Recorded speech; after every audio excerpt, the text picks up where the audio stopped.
అభిమానాన్ని చంపుకుని నన్ను బతివిలాడటం చూస్తుంటే మనసు తరుక్కుపోతోంది.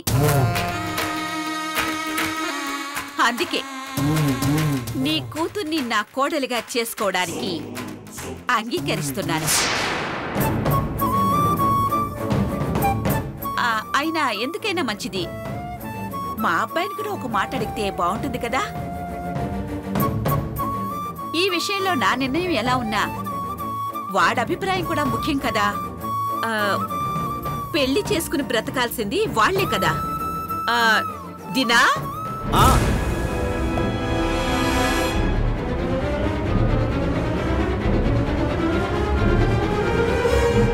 ఏంటమ్మా ఏంటి? అరే రే అత్తయ్య గారు మీరొచ్చారా? ఎంతసేపు అయింది మీరొచ్చి? బాగున్నారా? ఆరోగ్యం అది బాగుంది కదా? ఒరే వాళ్ళొచ్చి చాలాసేపు అయిందిలేరా. ఓ అవును, నీకు వీళ్ళ చిన్నమ్మాయి ప్రియకి పరిచయం ఉందంట. ఇద్దరు ప్రేమించుకున్నారంట. ఒకరంటే ఒకరికి ఇష్టం అంట, ప్రాణం అంట కదరా. అందుకే వాళ్ళమ్మాయిని నీకిచ్చి పెళ్లి చేస్తామంటూ ప్రాధాయపడ్డానికొచ్చారా. వాళ్ళడిగే తీరు, ఆ బతివిలాడ్డం చూసి నిజంగానే నా మనసు కరిగిపోయిందిరా. అయ్యో పాపం, ఎంత కష్టం వచ్చింది మన వియ్యాల వారికని మనసు విలవిల్లాడిపోయిందిరా.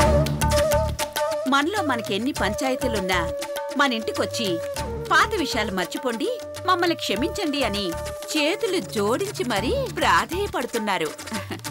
సరే అన్నాన్రా. మరి నువ్వేమంటావు? నీ మనసులో మాట కూడా చెప్పు నాన్నా. ఇందులో నేనంటానికి ఏముందమ్మా?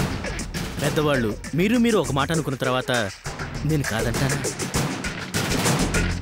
నీ మాట ఎప్పుడన్నా జవదాటానా? నీ నిర్ణయమా నా నిర్ణయమమ్మా?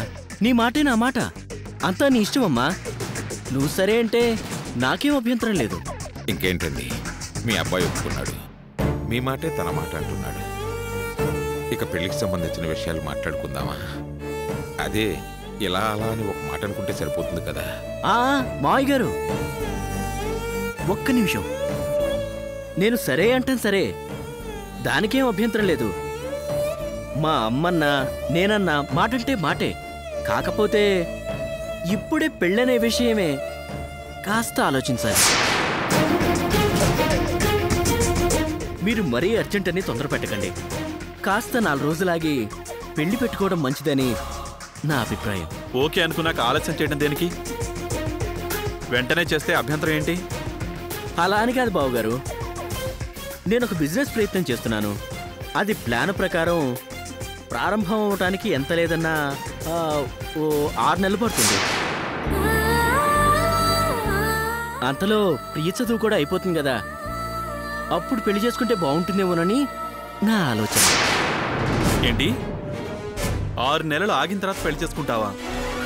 తెలిసి మాట్లాడుతున్నావా, తెలియక మాట్లాడుతున్నావా? ఇంకా 6 నెలలు ఆగే పరిస్థితేనా ఇది? ఏమైంది? 6 నెలల తర్వాత అయితే అభ్యంతరం ఏంటి? అంత తొందరపడాల్సిన అవసరం ఏంటి? 6 నెలలైతే నేను సెటిల్ అవుతాను, తన చదువు పూర్తవుతుంది. అప్పటి వరకు ఆగితే నష్టం ఏంటి? ఇంకో 6 నెలలు ఆగితే ఒళ్ళో పాపాయిని పెట్టుకుని పెళ్లి కూతుర్లో కూర్చోమంటావా? ఏంటి ఒళ్ళో పాపాయా? ఏంటి మీరనేది? ఏంటి, ఏం తెలియనట్టు ఆశ్చర్యంగా మాట్లాడతావు? అది కడుపుతో ఉన్న విషయం నీకు తెలీదా? మనం ఆలస్యం చేస్తే కడుపు దాగుతుందా, కాన్పు ఆగుతుందా? నలుగురి ముందు పందిట్లో పెళ్లి ఎలా చేయగలం? దానికి ఇప్పుడు 3వ నెల. ఏంటండి ఏవేవో కొత్త విషయాలు చెప్పి నన్ను కన్ఫ్యూజ్ చేస్తున్నారు. నాకు అసలు ఏం అర్థం కావట్లేదు. ప్రియ కడుపుతో ఉందా? అదేంటి? నాకు ప్రియకి మధ్య ప్రేమే ఉంది కానీ మేమేం పిచ్చి పనులు చేయలేదే. నా నీడ కూడా ఆమెను తాకుంటదు. మరి ఆమె నెల తప్పడానికి కారణం ఎవరై ఉంటారు?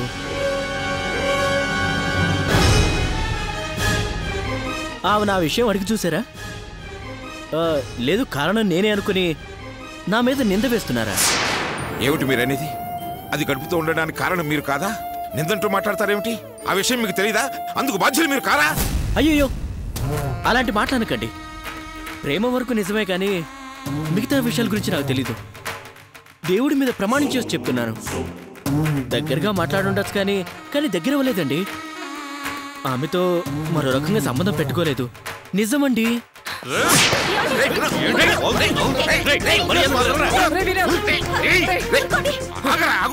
ఏమిటా నువ్వు చేస్తున్న పని? ఎందుకంత తొందరపాటు? నీకు పిచ్చా? కాస్త ఓపిక పట్టడం అన్ని విధాలా మంచిదిరా. అతను మన ఇంటికి కాబోయే అల్లుడ్రా. ఈ ఆవేశం ఏమిటి? ఈ చేయి చేసుకోవటం ఏమిటి? రేపు ప్రియమెళ్ళలో తాళి కట్టాల్సిన వాడు. ఆ విషయం మర్చిపోయావా? ఏమిట్రా ఈ ఓపిక లేని పనులు? ఏంటి నాన్న ఓపిక? అవతల ప్రియ జీవితం నాశనం చేసింది కాక అది కడుపుతో ఉందా, అందుకు ఎవరు కారణం అంటూ ఏమీ తెలియని వాళ్ళ మాట్లాడుతున్నాడు. ఇటుపక్క ఈవిడిగారేమో అమ్మని ఇన్సల్ట్ చేస్తూ అనరాని మాటలన్నీ అంటోంది.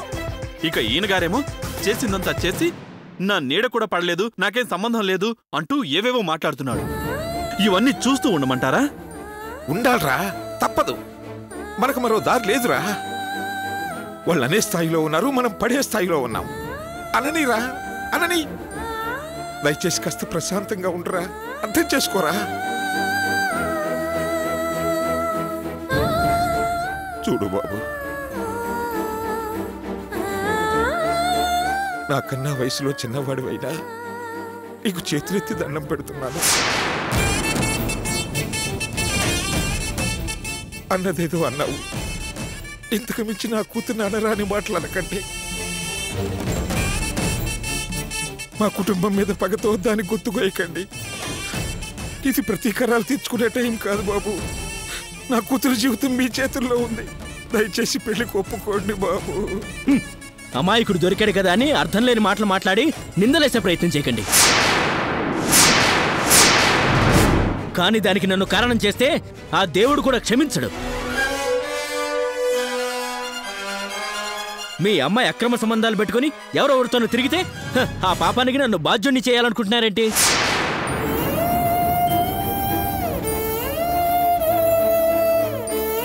ఆ బిడ్డకి నన్ను తండ్రినవ్వమంటారా? నా చేత తాళి కట్టించి ఆమె తప్పుని నా నెత్తి మీద వేయటం ఏం న్యాయమండి? మీరు పెద్దవాళ్ళు కదా, ఇది పద్ధతా చెప్పండి. ముందు వెళ్ళి మీ కూతుర్ని నిలదీయండి.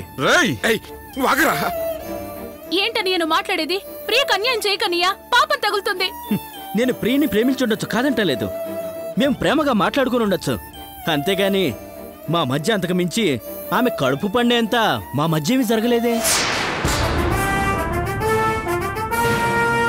ఆమె కడుపులో ఎవరి బిడ్డ పెరుగుతుందో ఆమెనే వెళ్ళి అడగండి.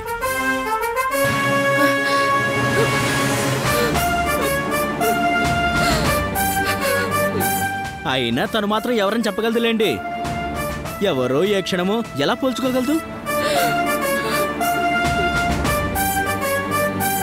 అయిన వాడిని నేను ఒకడున్నానని నాతో తాళి కట్టించుకుంటే సరిపోతుందనుకుంటుందేమో. నేను చెప్పేది నిజం, అందరూ నమ్మండి. అయ్యో ఏమండి, విన్నారా విన్నారా ఈ నీచుడిలా మాట్లాడుతున్నాడు? మీ మాటలు వింటూ నన్ను ఎలా పెళ్లి చేసుకోమంటారు? మీరు అడగటం న్యాయమేనా? నిన్ను మీరుండండి నాన్న. వీడిలా మాట్లాడుతుంటే చూస్తూ ఉండలేకపోతున్నాను. చూడండి, ఇంతకు ముందు మీరు అడిగారు, నేను ప్రియని ప్రేమించాను కాబట్టి పెళ్లికి సరే అన్నాను. కానీ కడుపుతో ఉన్నదాన్ని నా కంటగట్టే ప్రయత్నం చేయకండి. నేను చేసుకోను. నేను తప్పు చేసి జైలుకెళ్ళి రావచ్చు, కానీ ఎవరో కడుపులో ఉన్న బిడ్డకి తండ్రిని నేనే అన్ని తాళిగట్టేంత త్యాగం నేను చేయలేను. కాస్త తలొంచితే మొత్తం బరువంతా నా మీద వేయాలని చూస్తున్నారే. మీరేదో మంచివాళ్ళు అనుకున్నాను. నన్ను మోసం చేయకండి. ఆగరా. ఏంటి? రేయ్, ఎప్పుడు నా చెల్లెలు కడుపుతో ఉందని బయటపడిందో, దానికి కారణం నువ్వేనని తెలిసిందో అప్పుడే దాన్ని నరికి పారేసేవాణ్ణి.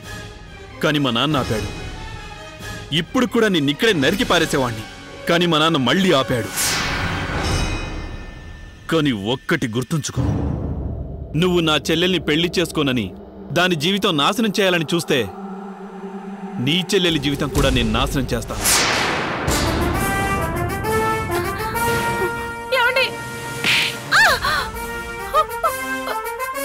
ఈ క్షణం నుంచి దీనికి మొగుడు లేడు, కూతురు లేదు, అత్తగారి ఇల్లు లేదు.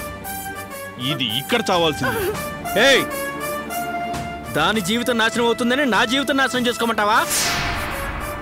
నీ దిక్కునుడికి చెప్పుకో.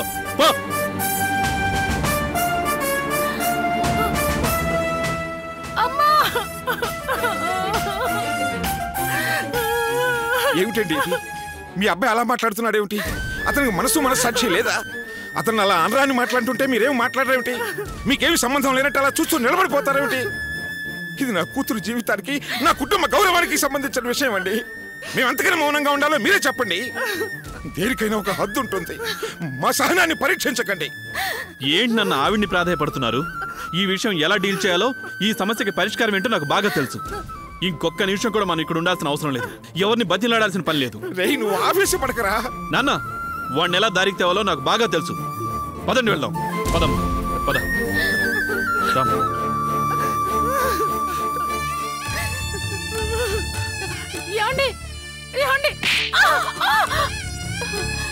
ఇంకోసారి నన్ను ఏవండి అని పిలవకు. పొరపాటును కూడా మా ఇంటికి గడప తొక్కాలని చూడకు. నరికి పారేస్తా.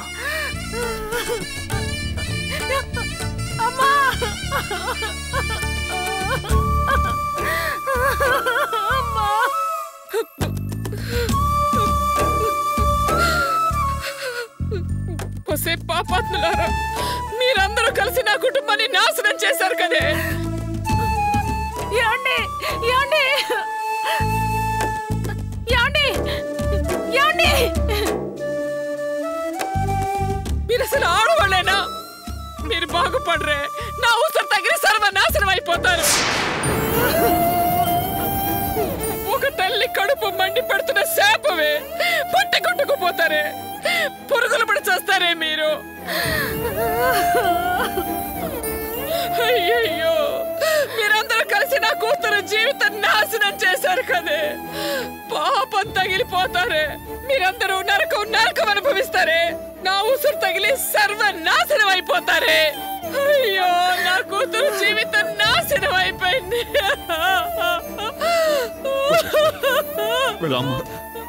రామ్మ వెళ్దాం. మీరు సర్వనాశనం అయిపోతారు. పదమ్మా.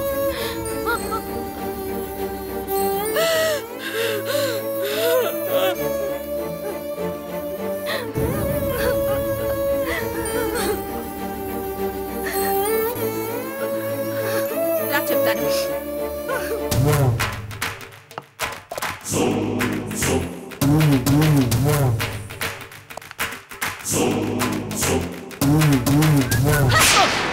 అమ్మా, దుర్మార్గుడా, ఎందుకు ఇలా చేసావు? నీ వల్ల జయంతి జీవితం నాశనం అయింది కదరా. ఎందుకన్నయ్య ఇలా చేసావు? ఎప్పటి వరకు మనం ప్లాన్ చేసినట్టే కదా అంతా జరిగింది. మా అత్తగారు కాళ్ళు పట్టుకుని బతిలాడినంత పని చేశారు కదా. నువ్వేంటన్నయ్యా ప్రియని పెళ్లి చేసుకోనని పేచి పెడుతున్నావు. దానివల్ల నాశనం అయింది ప్రియ జీవితం కాదన్నయ్య, నా జీవితం. ఇప్పుడు నన్నేం చేయమంటావు? ఊరికే కేకలు పెట్టకు. నీ జీవితం కోసం ఆ చింపిరి మొహన్ దాన్ని పెళ్లి చేసుకుని జీవితాంతం నేను సుఖ సంతోషాలు లేకుండా బతకాలా? ఏదో ఆ ఫ్యామిలీ మీద పగ తీర్చుకోవడానికి దాన్ని లవ్ చేస్తున్నట్టు చిన్న డ్రామా ఆడాను. ఆ వరలక్ష్మి లైఫ్ లాంగ్ ఏడవాలనుకున్నాను, అది నెరవేరింది. మనం అర్చనాని అడగటానికి వెళ్తే అవమానించింది చాలక జైలుకి పంపించింది. అమ్మని కూడా జైలుకి పంపించింది. అన్నిటికీ కలిపి షాక్ ట్రీట్మెంట్ ఇచ్చాను. ఫినిష్. ఇక మీరు ఆ పీచు మొహన్ దాన్ని పెళ్లి చేసుకోమని నన్ను టార్చర్ పెట్టకండి. అవసర నా కోసం ఒక ఫిగర్ వెయిట్ చేస్తుంది. వెళ్తున్నాను. బాయ్.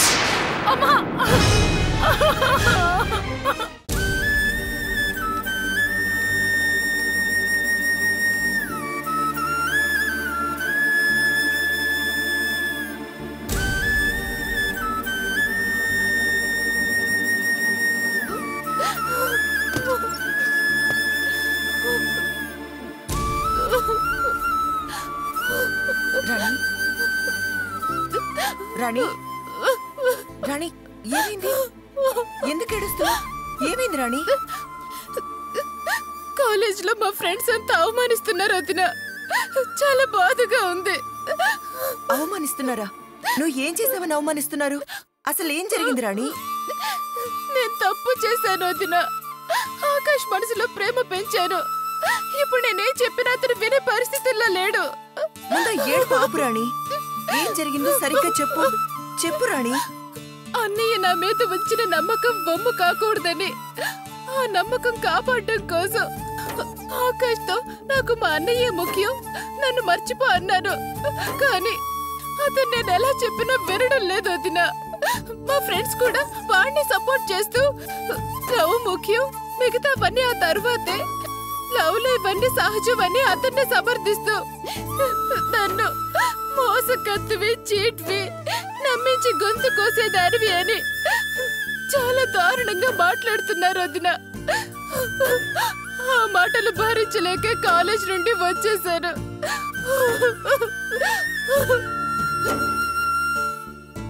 ఏంటి వదిన, ఏం మాట్లాడు వదిన?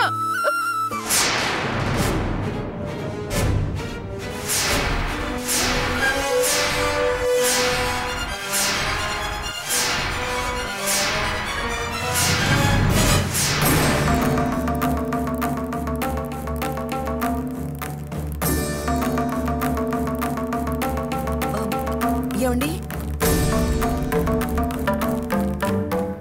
ఏమండి ఏంటి ఈ టైంలో ఇంటికి వచ్చారు? ఏమైనా మర్చిపోయారా? డబ్బులు తీసుకెళ్ళడానికి వస్తానన్నారు కదా, సర్లే భోంచేతురుగాని రండి. రాణి, నువ్వు వాడిని నిజంగా ప్రేమించావా? అందుకేనా వాడి అమ్మా నాన్నల్ని తీసుకుని మన ఇంటికి సంబంధం అడగడానికి వచ్చాడు?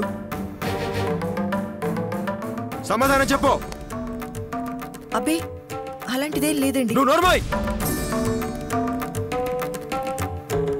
నువ్వెప్పటి నుంచి దీన్ని సపోర్ట్ చేసి మాట్లాడటం మొదలెట్టావు? రాణి, అడిగేది నిన్నే, సమాధానం చెప్పు. నువ్విప్పటిదాకా నాకు అబద్ధం చెప్పలేదని నమ్ముతున్నాను, కనీసం ఇప్పుడైనా నిజం చెప్పు. చెప్పు.